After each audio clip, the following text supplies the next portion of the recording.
Hello, Sagittarius, Sun, Moon, Rising, and Venus, and welcome to your reading. So, Sag. Today we're going to see what you could possibly anticipate and or expect within the next 48 hours. So with all that being said, Sag, let's get started. What can my Sagittarians anticipate and or expect within the next 48 hours? You know, it feels right to take the Six of Pentacles in the reverse, so I'm going to take it in the reverse. All right, so we do have the Six of Pentacles in the reverse with the King of Pentacles to the Knight of Wands, and then we also have the High Priestess in the reverse. Okay. I don't feel like this is your energy. I feel like this is somebody else's energy. Whoever this person is, though, I do believe it's somebody that you've been bumping heads with, for sure, is basically what I'm getting. That you've been bumping heads with this person in particular. It could be a family member, it could be a friend, could even be somebody that you're romantically involved with. And the only reason why I'm saying more than likely you and this person are bumping heads is because the two of you are both showing up, harnessing a lot of masculine energy. You're harnessing a lot of masculine energy regardless of your gender. Male or female doesn't matter. We all have masculine and feminine energy within us, but your person's also harnessing a lot of masculine energy. Again, regardless of this person's actual gender. Masculine energies tend to experience a lot of tension and a lot of conflict with one another. They typically tend to bump heads with one another. And that's kind of what I feel is happening here between you and this person. You guys are constantly bumping heads with one another. I am definitely getting, no, I'm right. No, you're wrong. No, I'm right. You're wrong. Like, I am definitely getting that coming from the both of you. It's as if the both of you feel like you're right and the other person's wrong is basically what I'm getting. I'm also getting that a lot off of this energy between the two of you. It's like you feel like they're right and they're wrong, and they feel like, you know, you're wrong and they're right type of feel.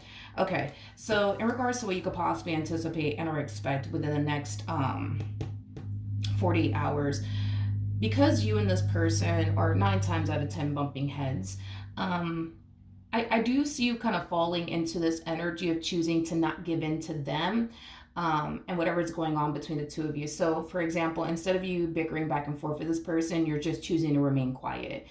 Instead of you, you know, trying to talk to this person, I guess, and or work things out with this person, it's like you're choosing to not do that. It's like you're choosing to act as if you are extremely unbothered by everything that's going on between the two of you, is basically what I'm getting. Now, with the Page of Wands coming out here, the Page of Wands represents somebody who's on the receiving end of some sort of news/communication.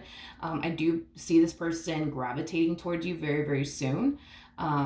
I am definitely getting that. I do want to clarify this Page of Wands energy just to kind of see how you're going to respond and react to this person that's gravitating towards you, because this person goes from, I'm not going to try to fix this, I'm not going to try to make this work, to then all of a sudden deciding to break their silence and gravitate towards you. But it is stemming from a place of, you know, you meaning a whole lot to this person, and this is why they're gravitating towards you. But let's see how you're going to respond and react to this. Tell me more about the Page of Wands.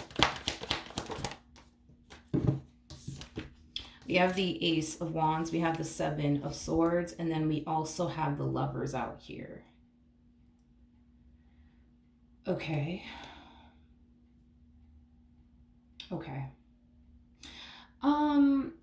Sag, I feel like you're under the impression that this person doesn't really love you, that they don't really care about you, that they don't really want to make this work. Like, I feel like that's the impression that you're under. And I feel like it has a lot to do with this person's actions and their behavior within this dynamic that they share with you, that has led you to basically believe they don't really love you, they don't really want to work this out, they don't really want to make this better, is basically what I'm getting. Tell me more about the, tell me more about the Seven of Swords. We have the Ace of Cups to the Ten of Pentacles, and then we also have the Nine of Swords. Okay. All right. You know, I feel like this person means a lot to you as well. I do. I feel like this person does mean a lot to you, and everything that you've been able to build with this person thus far, you know, that's something that truly does mean a great deal to you. It truly does. And it's not something that, you know, you want to be without. It's not something that you want to lose. I just kind of feel like the conflict, you know, that you're experiencing on your end has a lot to do with the fact that, yeah, I love this person. Yeah, I care about them. Yes, they mean a lot to me. But, their actions are kind of showing me they don't really love me, they don't really care about me, they don't really care about this relationship. So it's kind of like you find yourself in a two of wands like energy. It's like you don't really know whether to go left or to go right. Should you just walk away from this and just stop trying to make this work, or should you continue to try to make this work? It's like you're at a crossroads. You don't know whether to go left or go right. Okay. Tell me more about the Ace of Wands.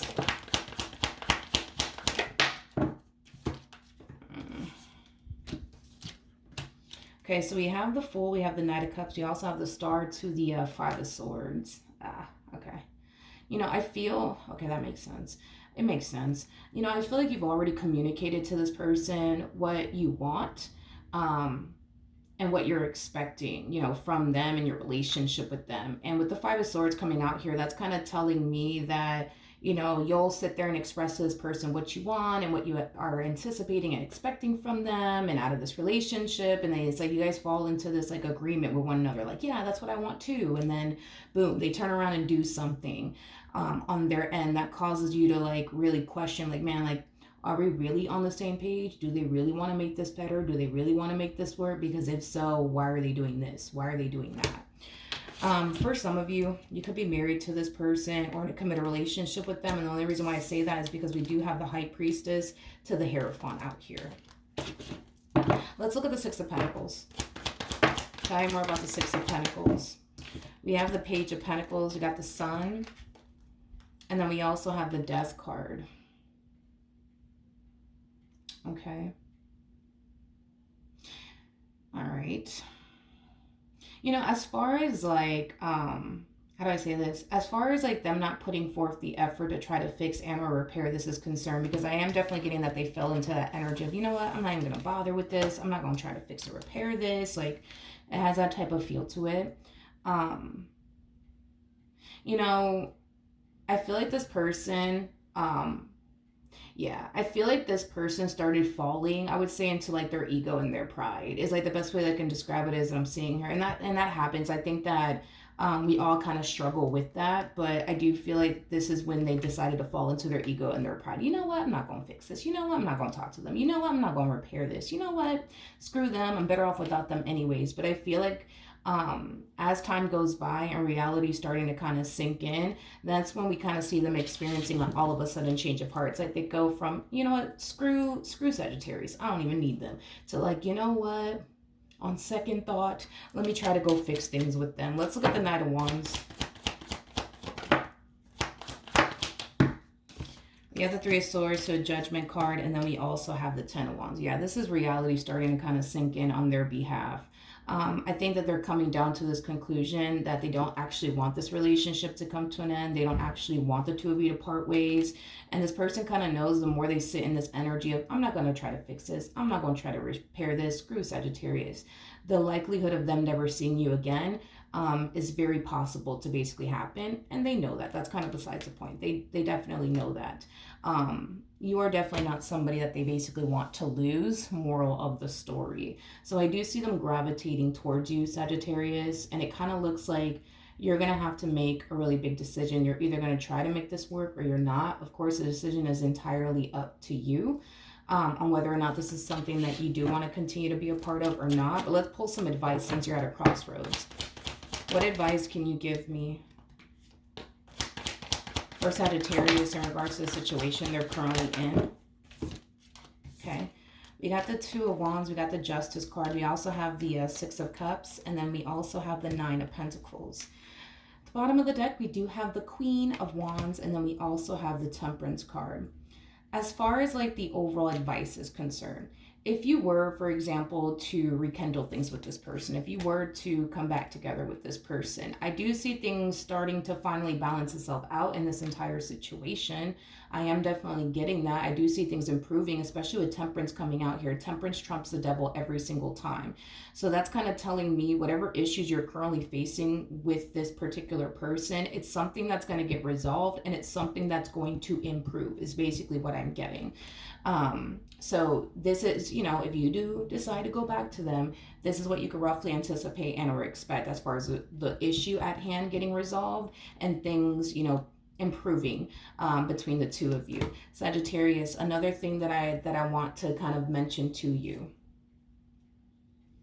especially this is really only going to like apply for those of you who are married to one another or in a committed relationship with one another, and you guys actually share a home with one another, and or finances with one another. So if you're in that boat, this message is basically for you. Okay, if you're not in that boat, don't worry about it. This message is that part. This part's not for you. Sagittarius. Okay, Sag. If you do share finances with this person, if you're married to them and share a home with them, whatever the case may be, I do feel like Spirit wants you to make it your only mission and priority to focus on improving your financial situation. In other words, Spirit doesn't want you to get so comfortable to the point where you're relying on this person for absolutely anything, okay? Unless you absolutely have to. But if you don't, you know what I mean? Well, not that if you don't, but like, you know what I mean? Like, I feel like Spirit just wants you to make sure that you're doing what you got to do on your end to improve your financial situation, so that way you're not codependent off of them, financially speaking. So for those of you who rely on this person financially speaking to a degree, Spirit does want you to make it your only mission and priority to get to a point in life, financially speaking, where you don't have to rely or depend on this person for absolutely anything, okay? And it's not saying, hey, you better get your financial situation in order before this goes left. No, it's not saying that. It's just saying that, God forbid, if this were to go south, right? Spirit just wants to make sure you're in that position to be able to get up and walk away if you absolutely have to. But you can't really do that if you're somewhat codependent off of them financially speaking. Does that make sense? Hopefully it does, but you know what I mean. So yeah, moving forward, if you do decide to work things out with this person, entirely up to you. Please, please, please make it a priority to improve your financial situation so you're not codependent off of this person. Because if, God forbid, things go left between the two of you, you want to be able to be in that position where you could get up and go and not have to deal with them or stay with them because you are codependent off of them to a degree, financially speaking, if that makes any sense, okay? But outside of that, obviously, if you don't fall into that boat, then you don't fall into that boat. But Spirit just doesn't want you to get so comfortable with this person to the point where you start to rely on them to a degree, financially speaking, and or fully. Like, Spirit doesn't want you to do that. Spirit does not want you to do that. Spirit wants you to make sure that financially speaking, you can take care of yourself and that you're good and that you're not relying on this person, financially speaking, for absolutely anything. Okay. Not only is it going to make you feel better, I do feel like if in the event, God forbid, right, things go south between the two of you, at least you could get up and go and not have to think about it twice because you know that you're good and you can take care of yourself and you don't need this person for absolutely anything. All right. So that's what I have for you. Hopefully the reading helped. Hopefully it resonated, and I will see you guys in your next reading. Bye.